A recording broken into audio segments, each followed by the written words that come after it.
The Jaguars have had a whirlwind couple of weeks with free agency kicking off. We're in week 2 of NFL free agency, and the Jaguars were still busy this week. We've got 1010XL's Frangie here. Frank, the Jaguars have had quite the haul.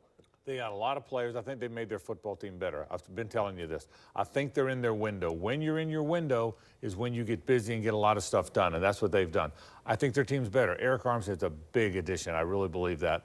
Gabe Davis is a big addition. Mitch Morse, I think, is the most important addition. Those three guys changed the football team. Now, there's more guys in that. There's Ronald Darby. There's Joey Sly and Gibson, who just got here. There's a bunch of guys.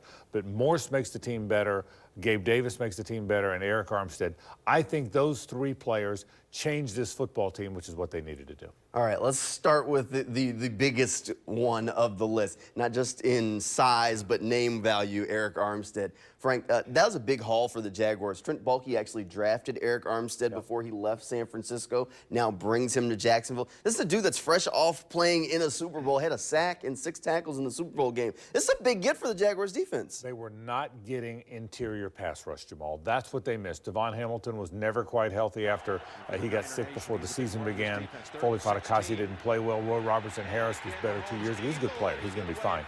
But they were not getting interior pass rush. It's amazing that Josh Allen had 17.5 sacks and Trayvon Walker had 10 without much help in the middle. They've got to get a better interior pass rush. Eric Armstead will really help that. He really will. All right, on the other side of the football, Gabe Davis is going to be a name that a lot of people might get to know here in Jacksonville. The thing that he did in Buffalo, he was big play Gabe. He had those deep passes down the field, had some really big games for the Bills along the time in his career. If he can bring some of that, maybe a little bit more consistency here to Jacksonville, he's going to quickly become a fan favorite. He's a touchdown maker, Jamal. You got to have the touchdown maker. You can have everything else, but someone's got to score the touchdowns. 2 things.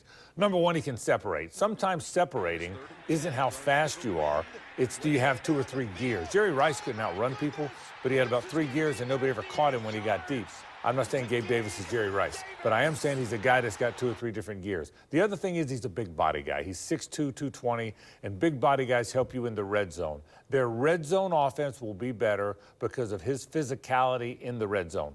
I think it's a big pickup. I really do think it's a, and listen, and I'll be honest about this. If you could have Calvin Ridley or Gabe Davis, I would prefer Gabe Davis on this football team because they didn't have a guy like that. Calvin Ridley's a really good player, and he's going to be good in Tennessee. But he's another guy that's small and quick. They needed a big physical guy in the red zone and a guy that separates, and they got it in Gabe Davis. Gabe Davis is definitely a good guy. You mentioned Jerry Rice. If the Jaguars wanted maybe a little bit of a version of Jerry Rice, his son is in the NFL draft, and that's the next stop on the NFL offseason. We'll have Frank Frangie in along the way to try to guide us through what maybe the Jaguars will be considering later on in April's draft. Thanks, Frank.